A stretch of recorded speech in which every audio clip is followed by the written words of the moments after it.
Hello, thank you for joining us today for our Criterion Learning Series presentation. My name is Steve Tompkins, and today we're going to be talking about E-Verify, which is a solution that allows you to use your existing E-Verify account with Criterion. So new employees can fill out the Form I-9, and those can be submitted through the E-Verify system and approved and so forth. So I did want to mention we do have a Q&A and a chat. If you have any questions or would like to send us some commentary, you can use those. But let's go ahead and jump right in, and we can talk about what we're going to be doing today. So if you're familiar with E-Verify, we do need you to have an existing account for us to use E-Verify. We don't create accounts for you or have like a generic account for you to use. It is tied to an existing employer's E-Verify system or account. So that does need to be configured first. The configuration is going to all happen, of course, in the back end or the administrative side of the software. We're going to see some of what we do, of course, in self-service. We'll look at an I-9 form. I do want to specify that this is going to be the I-9 form that is being phased out. We're working on the enhancement for the new version that just went into effect last week. And we do have until, I believe it's October 1st, I think is the date. I can't remember right off the top of my head when we will have the new one available. It does have a different look and some other things like that. So what we're going to be showing today is the one that is phasing out. And well, it's not a huge change, but there is a change in the form. And we're going to be putting that in. We just didn't have it ready for today's webinar, but the process is basically going to be the same. So it'll be applicable, and we, of course, will update our help. And if necessary, we can have another session on this in a few months to cover the changes for the new version of the Form I-9. So let's go over to the administrative side, and we're going to look at where everything is set up. Of course, when I'm talking about administrative, I go HR, payroll, recruiting. Doesn't really matter as long as I get to this side where I'm going to have my settings. So there's going to be a few things that you need to do before you can do E-Verify in the system. So you may have seen under recruiting administration how we have E-Verify and some things in recruiting settings. That is not necessarily where we go first, because we do need to set up a custom field, and then we need to put that on the employer, the information on the employer. So we're actually going to start in custom fields, and actually the default screen for me is employer. So this is the field that needs to be created. Now we do have this in our documentation, but you can see it's E_verify_client_company_ID. So that is the name or the code that must be used. The label, I recommend using this. We recommend using this, but it does not need to have this. This is what's most important, is the code itself. So when you set this up, it needs to be this E-Verify client company ID with those underscores, exactly like this, all in caps. That's what we're looking for. All right, I would not recommend making it required, because that means on any employer you have to put something in there, and maybe there's a employer they don't want to use E-Verify for. So I don't recommend making that required. Now, if you want to make it for every employer and make it required, you're certainly welcome to do that, but it's not a requirement on our end that is there. The label is what you're going to see when you go down to your employers. So you'll go to your employers, and you may have one, you may have many, but you'll click on the employer, and when you scroll down, you're going to see that field down here at the bottom with the name that you gave it, not the code, but the name. So your name is possibly different than what I have here. All right, and then you'll put in your E-Verify company ID. This is ours. This is a test one.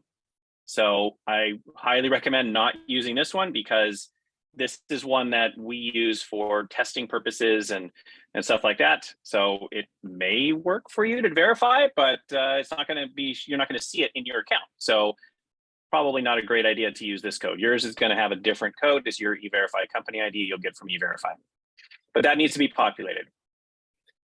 All right, now there are still some more things you need to do. One is you also have a workflow for the form that you're going to use for E-Verify.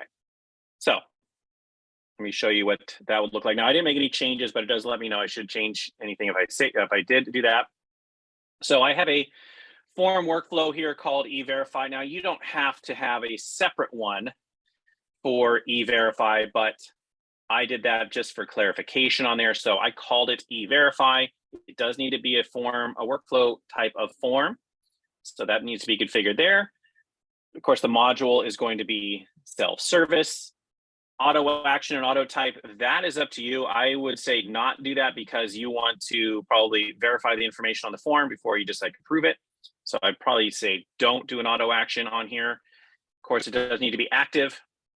And then you need to put up your steps, whatever they are. Of course, the initiator is going to be the employee filling out the form, and then the actual approver of that. So whatever that happens to be in my situation, I made it easy for myself. I made it me, Ted Lasso here. So that's this. Of course, this might be like a position or something like that. So yours may be different. All right. So whoever is your approver there. Okay. Once you have those two things configured, we're going to go up to recruiting settings. And you're going to turn this on. E-Verify needs to be checked. And then also, I-9 approver initiates E-Verify. This is optional, but what this means is when that workflow that we were just looking at is approved, does it automatically initiate the E-Verify process? Or if you leave it unchecked, it means you have to come over here and initiate the process yourself.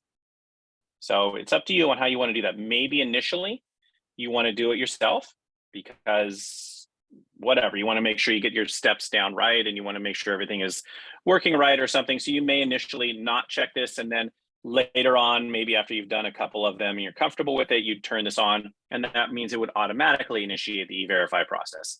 But this is optional. This, of course, is required to do E-Verify. And then finally, what else is required is the form. So Form I-9 must be here. So let me show you my Form I-9. As I mentioned, this is the older version, and that's okay. But here's the setting for this. Of course, the name, you don't need to call it exactly Form I-9. That is the name of the form, but if you want to call it something else, you can. I'd recommend somewhere in there telling people that it is the I-9 form, so there's no question about that. But if you wanted to call it like employment eligibility verification, Form I-9, you're certainly welcome to do that. This doesn't affect anything. Of course, the type here, this, you may need to configure a type that might put it in a certain folder you create or whatever. This, again, it doesn't need to be called I-9 form. It's a good idea, but it doesn't have to be called I-9 form. Maybe you call this government forms or something like that. The workflow, so this is the workflow that I just created or I just showed you called E-Verify. Again, you may have just like a generic forms workflow used for all forms, and that's okay if you want to do that. I set it up separately for demo purposes here, but you can certainly use the same workflow for that you're using on other forms if you like. The description, so you may want to set the description in various languages here, so you're welcome to do that. I use the same description as I did the name, so there we go. Of course, if you're going to use this, it's going to be active. Now, if you're currently using one and then you're going to switch to the new one, you're going to make this older one inactive and then make the other one, the new one, active when you get around to that there. Do you want to share the form with the employee? In other words, they can see it in self-service after it's been approved. Now, I'm not saying the E-Verify has been approved. I'm saying the form has been approved. So that's what this would. I would recommend not checking this one. This would mean that they could edit the form after approval, which you don't want people to do probably. All right, letter is the size here. Of course, you have these other formats if you want to do those. Initiate by employee. This would be the person or the group that's allowed to initiate this form. I would say this is probably not something you want to just allow people to add to themselves, like be able to fill out the I-9 at any time, because obviously this is something when they're first a new employee within the first few days, right? So they're not going to go in like 6 months later and start this, new process. You're going to assign it to them. Now, if you do need to do like a re-verification or something like that, then of course, I would say you would assign it to them at that time too. So probably you don't need to do this, but you can, if you would like, set up a group or groups that would be allowed to initiate this by themselves in self-service. Let's look at the form. As I mentioned, it's the older version. This, oh, okay, I thought it was 10.1, it's actually 10.31 is when it expires. This is not true. It actually expires at the end of 2023. So you can ignore my version of the form here that says that date. But this is the form. If you're familiar with it, you know, you've got the various fields here. Now, if you don't already have this form, we can upload a copy of this, because what's important is these codes. We have all these various codes for the different fields. These we use to go to the fields in the E-Verify process there. So you can see them all there. What you can do is you may not have the tokens in there, which would mean somebody's got to type in like the last name, first name, etc. So you may want to put in the tokens that pull that data from the various fields. All right, and you'll see all the things with the checkboxes here and the text where it's required and things like that. They all have a WF code in them. You're certainly welcome to look at all 80 fields if you like to. Here you can see the signature, date, of course, is there.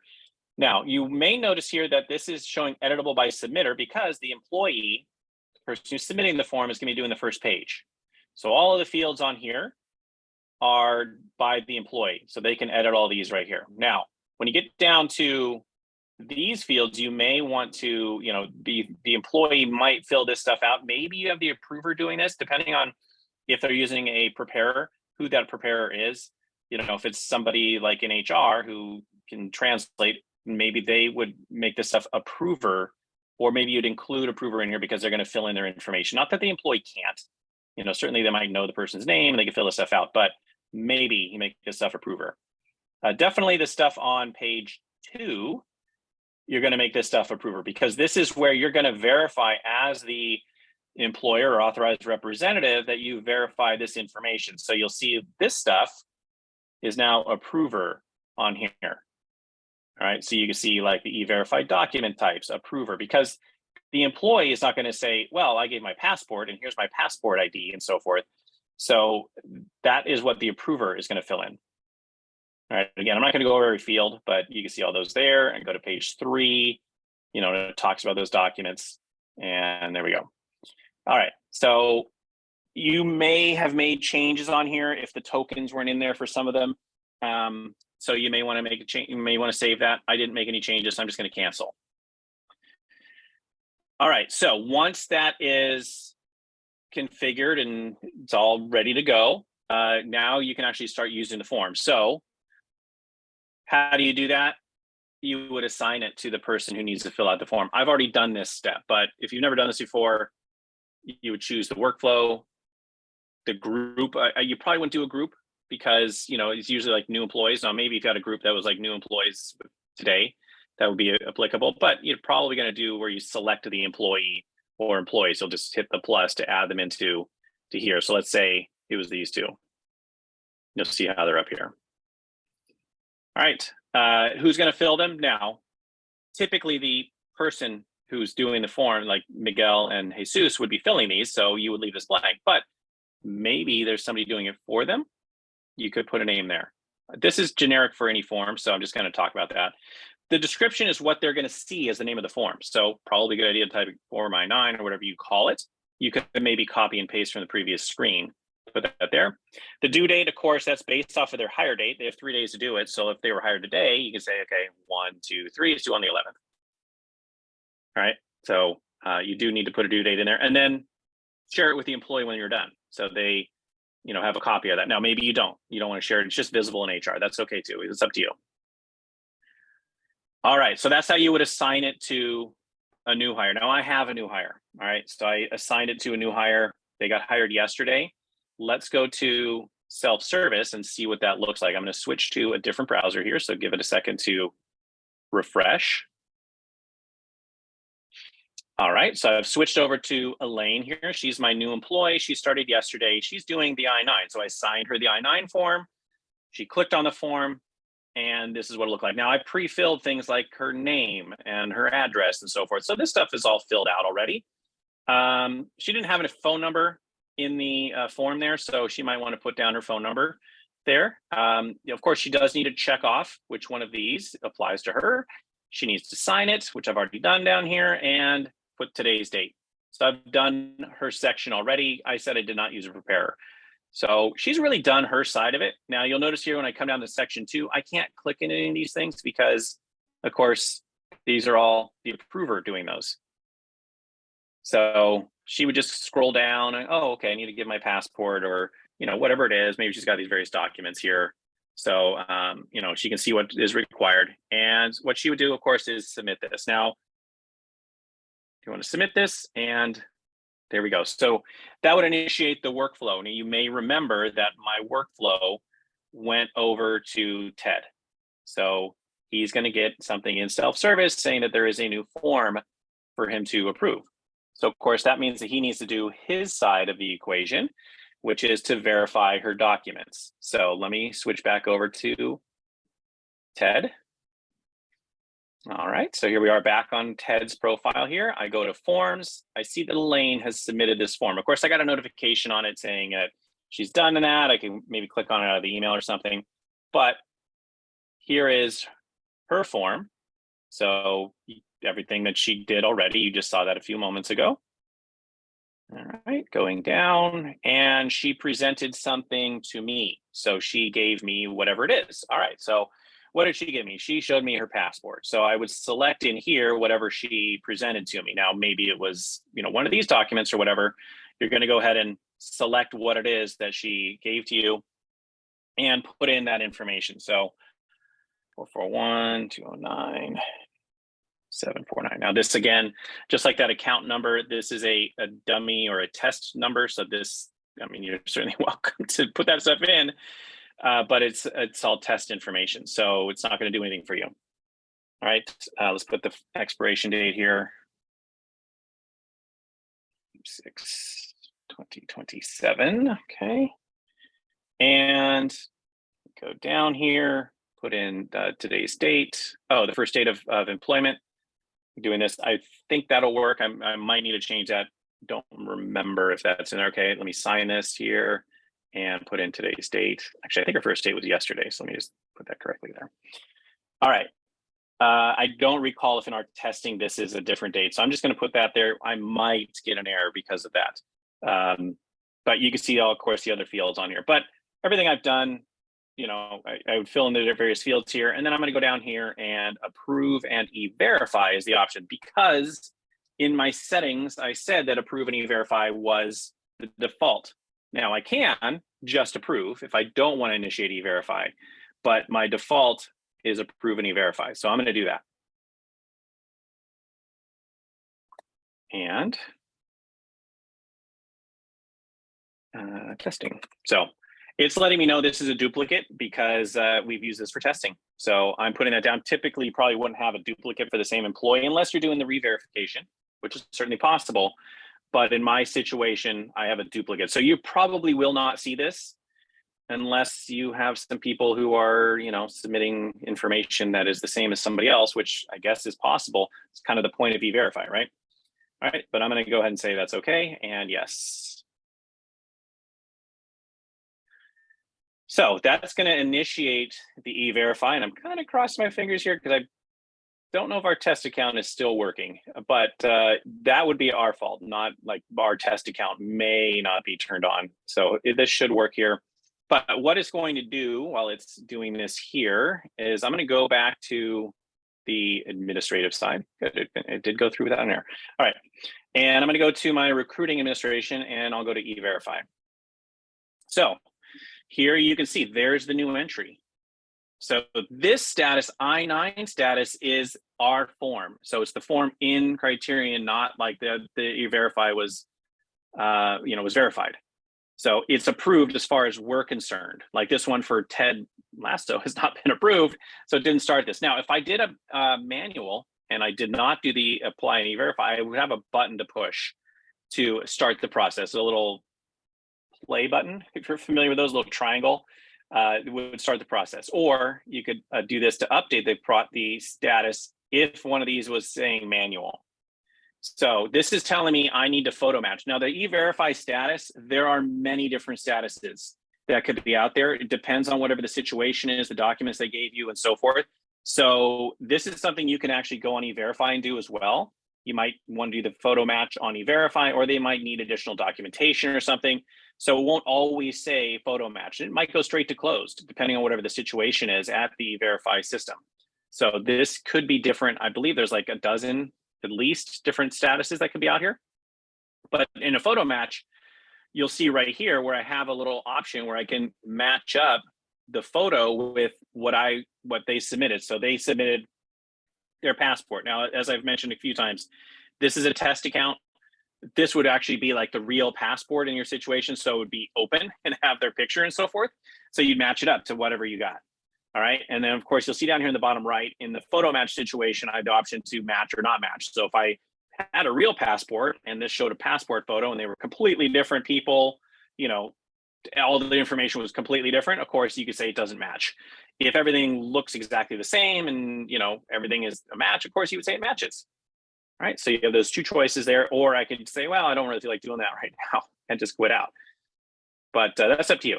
All right. So I'm going to go ahead and say this does match. And when I do that, it should, I'm hoping here, send that back to E-Verify to tell me that everything matched, and it will close the case. Now, don't know if this takes a little bit of time. I've done this a couple of times, but it's been a while. Okay. So it did take a few seconds. Basically, what we're communicating back to the E-Verify system to say, yeah, it matched, and then they're going to send us back a status. So sometimes there's a little bit of a delay because we're talking to an outside system. All right, now, like I mentioned, there may be many other statuses, and I can't do them all today in in this demo environment because I don't have enough time to cover all of them, but there might be other statuses where you need to upload other documents and things like that. You'll need to, it'll pop up whatever that situation is for them. Okay, so like I said, it might say you need additional documentation and you need to like get a copy of whatever that is needed. So pay attention to what this status is. It'll tell you what needs to be done. And as I mentioned, you could do this on the E-Verify system if you'd like, because this is communicating directly with your account. You could log into your account and see, oh, here are the 5 or 6 that I've done. Well, I have 5 that have closed, 1 I haven't started. That's what the dash means. So I could see those are closed. I could go to my account and see those. Now, what you won't see here is if you do it totally outside of our system. If I went to E-Verify and I just did the process over there, maybe somebody did a paper I-9 and I just did it all manually, I'm not going to see those. I'm only going to see the ones that were done through Criterion. So I've done 5 through my system. I could go to E-Verify and find these 5, but it's possible there's another 100 that I did manually before we started using it, or they were just done by paper and I never went through Criterion. So just be aware of that situation.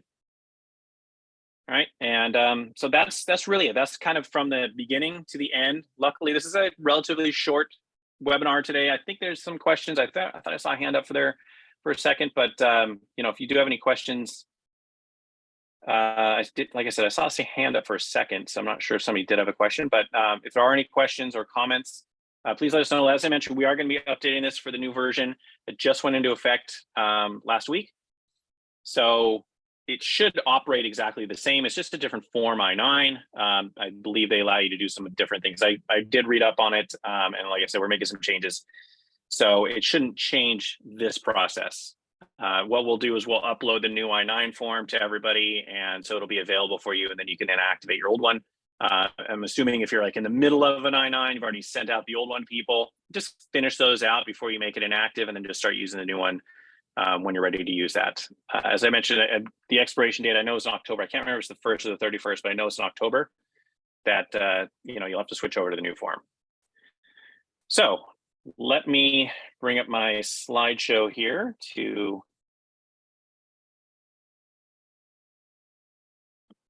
talk about what's coming up. So here is our upcoming schedule. I have only 3 things here, but we've actually scheduled out quite a bit. Just want to talk about the next 3 because it covers the next couple of months.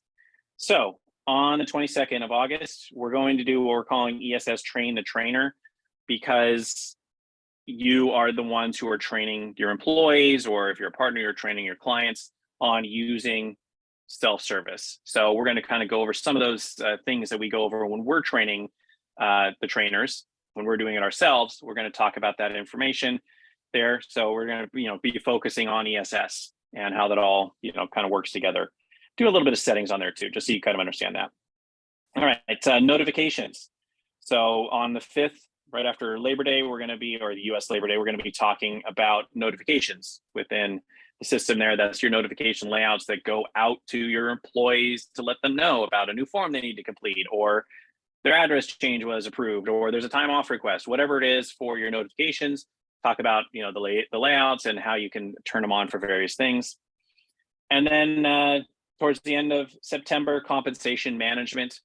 So if you've maybe been interested in that one, that's where you can make pay changes to a group of employees through the system. So not just saying, oh, Elaine gets a pay increase and goes from $15 to $20 an hour or whatever it is. It's, I want to have a budget and allocate it amongst a group of employees, maybe with some bonuses and so forth. So we'll talk about how all that works. So those are our next 3 webinars. Of course, keep your eye out on email for recording of this one, and more in the future. We're going to keep going. And as we get towards the end of the year, just to forecast out to a few months, we're going to be going back into that year-end stuff of taxes for the US. I doubt there's any Canadian clients today, but maybe there's some Canadian clients who are interested in what's happening down in the US. Of course, we're going to talk about Canadian taxes as well, how you do the filing, how you do that kind of stuff. So think about that. We're going to be doing that like in November or December. I don't have the schedule out for that right now, but it's coming up. Which is, anyways, August, and it's coming up. So anyways, thank you for joining us today. I really appreciate your time. As I mentioned, we're here to help you out with anything. I didn't see any questions today, but if there are questions on this, the help menu in the system, you can click on that, get help on whatever screen it is. Maybe it's the forms, maybe it's employer setup, maybe it's recruiting settings, or you can reach out to us. You'll see our phone number, email address right there. And we're happy to answer those questions for you. Maybe you're trying to set up E-Verify and you can't remember everything. We're here to help you out for that thing. So it works. So today, really appreciate your time and hope to see you all in a couple of weeks.